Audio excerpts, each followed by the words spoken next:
Hello, I'm Rick Stivers with YoungMartin'sReels. Today's project is going to be this Pflueger Alpine number 2659. And I picked this thing up at an estate sale.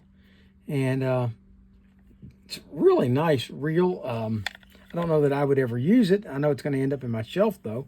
This Pflueger has got the patented Pflueger design up here where you can take the worm gear line guide off by removing these 4 screws right here, and this whole thing just lifts off and allows you to take it apart and service it without having to take the rest of the reel apart. I think that's probably where we're going to start today when we start taking it apart, but we're not ready to take it apart just yet. We want to do a quick look at this thing. This piece over here rotates around and it allows it to open up right there to give you a place to oil it. Okay, on this side over here, we don't have any way to oil it from the outside. You'd have to unscrew this all the way out, oil it, and then put it back. And there's our clicker over here. It's loud. Not as loud as a lot of them I've heard, but it's loud. Okay, flip it off. Now, I want you to see this. Did you see it? Get away from me for a second. Watch how well balanced this reel is and how long it will spin. It's like spinning up in a gyro. Oh, not that way, it's not.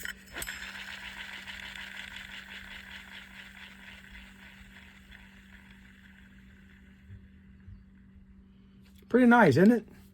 Okay, we're going to take this thing apart, service it. Let's see, does the anti-reverse, does it have an anti-reverse? Does not appear to. If it does, it's not working at this time. We do have the leather thumb drag, and maybe that's all it has for anti-reverse is putting your thumb to it. And but man, it's a sweet reel. So we're going to start off. Let's go ahead and remove the handle first, I think.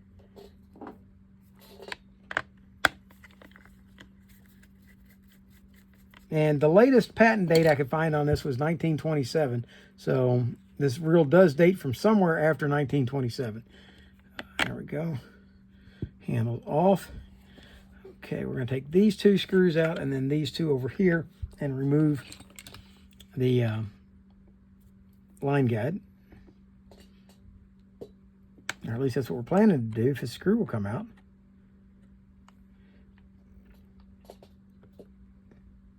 There we go.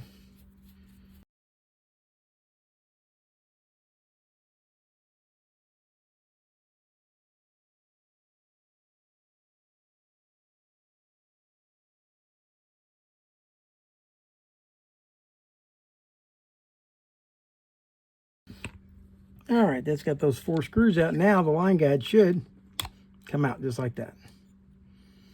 And that will allow us to take this apart, service and clean it, and put it back. We'll do that last. Let's go to this side now. We're going to take this side, the rest of these 4 screws over here out.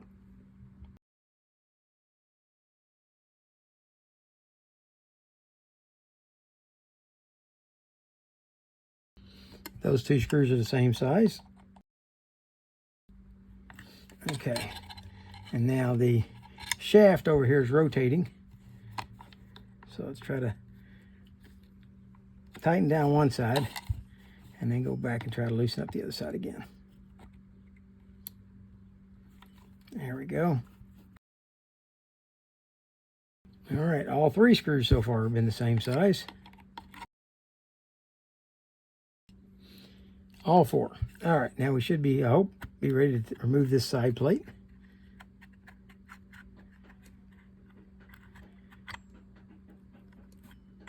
There we go. I removed it. Okay. I don't see any screws holding this together. Let's see what we can figure out what it's going to take to open it up. I don't believe that this cap is holding anything. Okay. But it was holding it. Okay. Because that shaft stays in place and then this comes out. All right. And that's all there is, folks. There you go. You've got the main gear, and that's the only thing in there. Okay, we'll set that over to the side, and we'll go back cleaning it up in a little bit. And let's move over to the spool, and let's see what we've got here. Move the out of the way. There's our spool. Up, the pinion gear just fell off, so the pinion gear slides onto the spool like so. Here's our spool. And unless you have a great desire to take these off, there's no need to. You can scrub everything pretty much the way it is. Wow, very simple, basic reel. There are no. That's a surprise to me. As easy as this thing continues to spin, I am surprised that there are no bearings. Nothing but a bushing on this side and a bushing on this side. It's just that spool is so daggone heavy. Once you get it spun up, it just continues to go. All right, I'm going to take a break now. We're going to take all this apart. Well, hold on. Let's set this over to the side. We've got one more thing to take apart. Let's go ahead and take the level wind assembly off. And this pretty much works like all the other Pfluegers I've ever seen. This cap comes off the end. This main gear should slide off of the worm gear. We'll get to that in a minute. Let's go ahead in the meantime, though. There it goes. Told you it would come off. And see if we can remove this screw. I'm a little concerned about that because it looks like it's really, really corroded.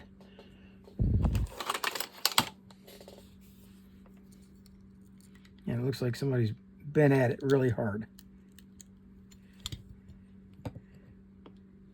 I'm going to just kind of press down on it that way.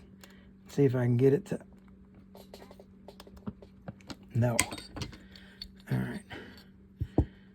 Well, it really would behoove us to get that out. And you can look right here on the edge. Someone has grabbed it with vice grips before and already chewed it up slightly. So I guess we're not likely to hurt it too much by doing the same thing.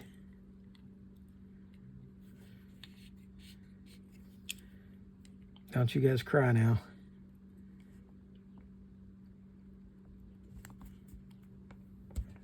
There it goes. And I put no marks on it that weren't already there.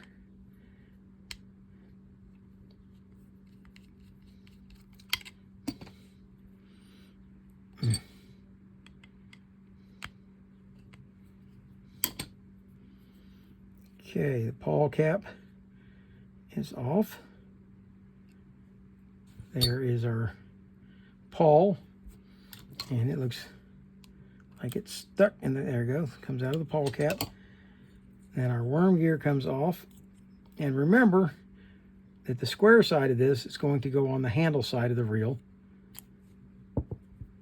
And now all of these parts can be cleaned. And when I get them all clean, all I'm going to do is spray them down with WD-40, folks, and scrub them. And when I'm done cleaning, I'll bring it all back and let you see it. And we'll start putting it back together. Okay, for you guys, it's been a few seconds. For me, it's been almost an hour of cleaning on these parts. This grease was old and caked in there and just really didn't want to come out. But I did manage to get it clean. So let's see about going ahead and putting this thing back together now. Now we're going to start off. Oh, I told you. I did not dry out the inside of this. I scrubbed it good, but I didn't clean it out afterwards. All right. Now, remember that the side of this that has the square on it is the side that's going to be over here on the gear side. Okay, so we're going to slide this in, but before we can do that, we've got to put our carrier in. So we're going to set our carrier in place. Then we're going to take our worm gear, slide it in, make sure it fits down in the hole over there. Then we can take the gear, and it doesn't matter which way, it's the same either side. Set our gear in there and get it to fit down on the square post of the worm gear. And it might be easier to pull the worm gear out put it on first and then slide it in. For me, that turned out to be the case. Okay, slide that in, make sure it goes all the way down in there. Now we've got to put this cap back on. Now before we do, let's go ahead and put some grease on this gear. Now we could do this later. We could rotate it once the cap is installed, but it just seems it's a little bit easier to do it this way.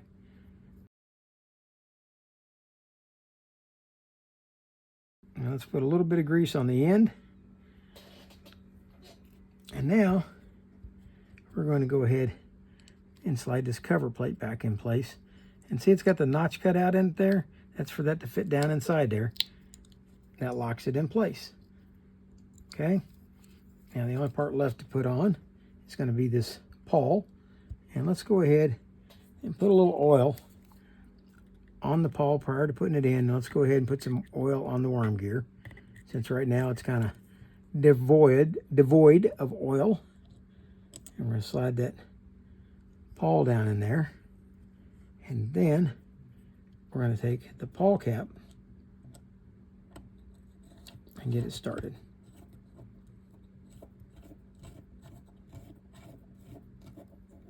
All right, now that we don't want it to go all the way down yet, we want to be able to rotate the gear and see if the worm gear rotates. Nope, it's hanging up. So something in there is not lining up. There it goes. Maybe it's lined up correctly now. Okay, now let's try screwing it in a little more. Let's try it again. Okay, goes all the way to the end. And we should be able to rotate it till it goes all the way to the other end and comes back.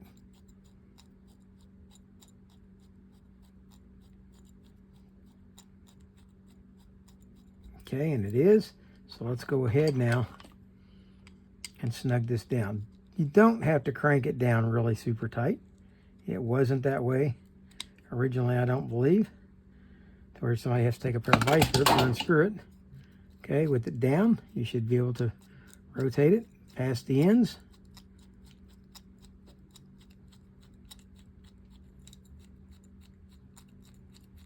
Okay, and it works. So let's go ahead and give it another shot of oil all the way down. And we're going to probably give it one more shot before we're done. Okay, set that over to the side. Now, I told you that you didn't have to take this all the way apart, and then I went and took it all the way apart. And it was because I just wanted to be able to clean around it good. So if you wanted to take those extra 4 screws out to remove these parts, you could have done so. I did. It isn't difficult to put this back together as long as you put it back together correctly. There's a right side and a wrong side of this. The screws go in this non-handle side. And if you look at the other side, you've got these bayonets that are going to go through the wide section where the handle is. Okay, let's screw this down. Don't tighten either one of them until you got them both started. There we go. Okay, this is going to sit on this side. And now this one is going to go on the front up here, and it's going to hold this rod. So it's got to have that slit in it. That's the guide for going back and forth. This other one goes on the other side, and we'll go ahead and start it right now. But it also has the leather thumb brake. Okay, let's go ahead, tweak that just slightly, make sure it's firm. And now we've got our leather pad. It's going to slide on over top. There we go. And if you wish, you can go ahead, put a drop of oil here and a drop of oil here. That should help that slide and not corrode right there. Okay, I wouldn't put any on the leather. Going to go back to this side now and put this one in. Now this one has a keyway. See the keyway on the end of it here? Let's see if you can see that better. Let me zoom in. See the keyway where it's got the flat? Well, that's going to lock in over here, just like that. When we put our screw in, this shaft, unlike the other one, will not rotate in its spot. It goes in, it's keyed, and it locks it in place. That way it's in the right position for the line guide.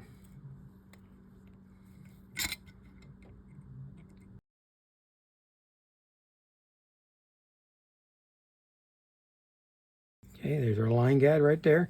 And if you want, you can go ahead, add a little oil to that to help it slide back and forth easier. Not necessary, but you can if you want. All right, now we've got the spool. And now I didn't try to spend a lot of time trying to clean this spool up because I'm not planning on using it. And I kind of like the effect that it has, the look that it has. I think it's going to look good in my case that way. I just want to make sure that it was up and functional the way it should be. All right, so this side is done except for putting a tad of grease right here where this is going to ride. And then we're going to put a drop or two of oil under the clicker selector so that it can slide easily fore and aft.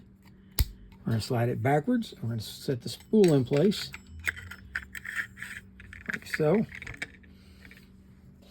And now we've got our pinion gear, which is going to go on the spool like so. And I've got to stop saying like so because that sounds really silly. Let's put some grease on the pinion.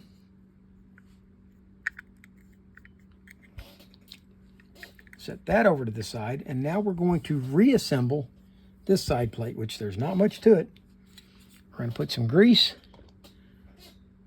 on the shaft, main gear shaft, and then we're going to take and grease the main gear.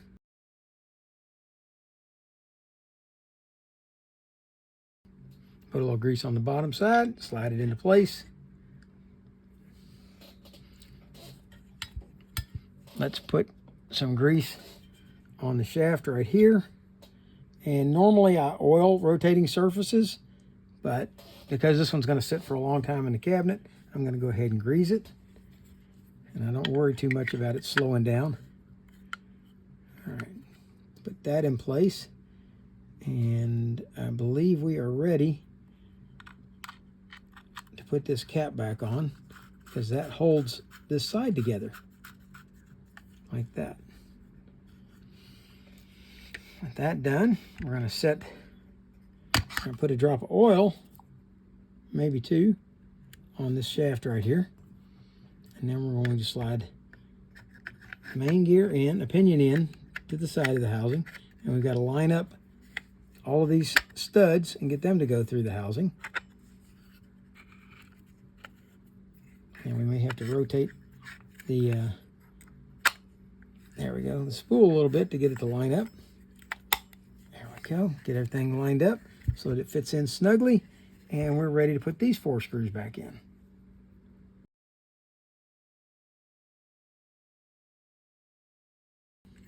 And to make my buddy Chris happy, I'm going to put a little oil on each of these screw heads, or screw threads, so that hopefully sometime in the future when somebody goes to take this apart, it will come apart easily.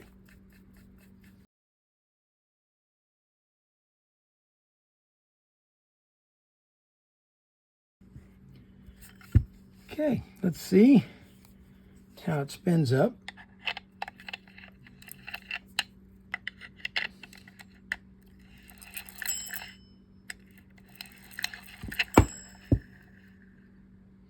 Not too bad. Tighten that up a little bit. A little more. Okay.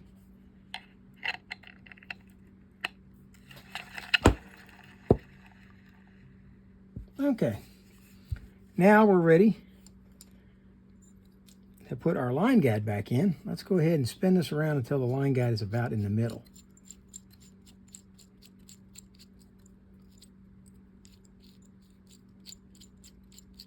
Okay, put that in the middle. We're going to see if we can fit all this back together now. Get all the holes lined up for the screws.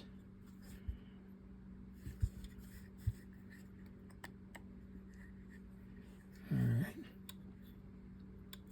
Line guide is in the line holder. And let's see if we can get these screws back in.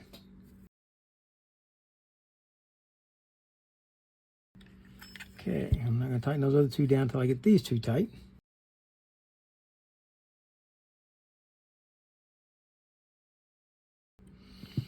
Okay, and if you look at this hole here, it actually says on the cover that this should be grease, so you should squirt grease down in there, not oil. And that's what we did. We greased that gear. We're going to set the handle back in place.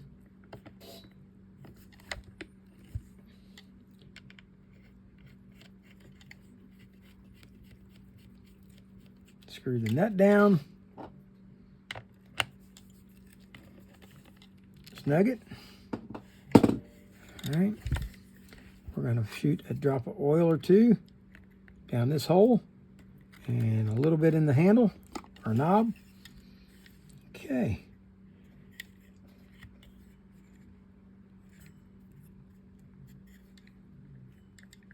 Okay, we should have, this should be snug.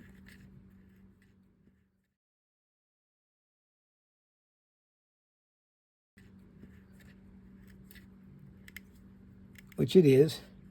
Okay, now this is too tight, so let's back this off a little bit. We want this to where it just is holding the spool so it won't rock back and forth.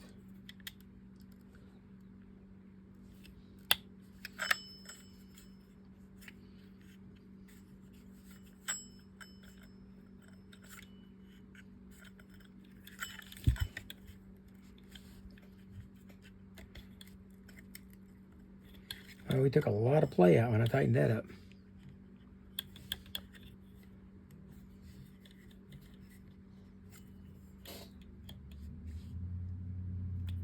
Okay.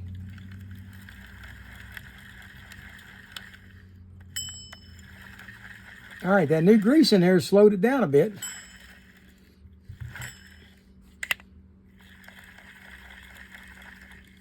All right, there we go.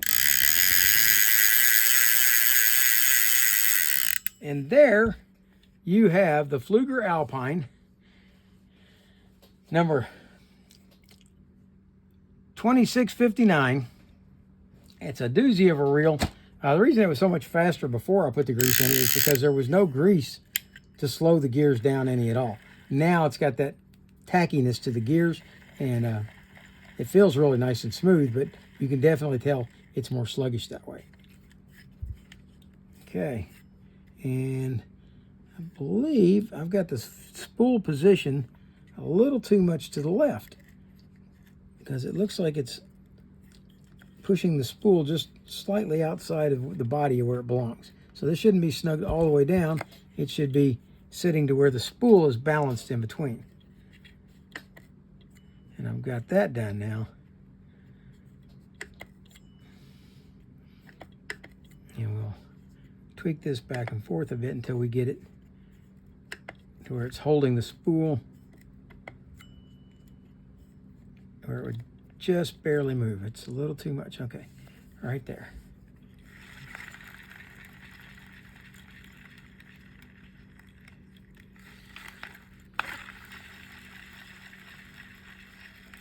This really is a nice reel. I'm almost tempted to go out and try to pier fish with this thing, just to see what I could do or figure out. I don't know. I would really like to find some way to fish this reel. I would like the experience of fishing a reel where you don't have a drag, where your thumb on the reel handle is the drag. When he fights real hard, you ease up and let him take some line out. When he starts coming back in, then you ease up on your thumb and you wind it in some more. He hits again, boom, you start thumbing it again. That's really, really old school.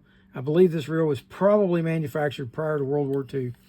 The last patent date on it is 1927, and that was for this assembly right here. That was what they were patenting in 27. But it's just a really, really nice reel. It doesn't have a drag. It's nice. So I hope you liked the video. If you did, please hit the like button. If you didn't, hit the dislike button. Tell me what you didn't like about it. For now, that's Rick Stivers with Young Martin's Reels, signing out.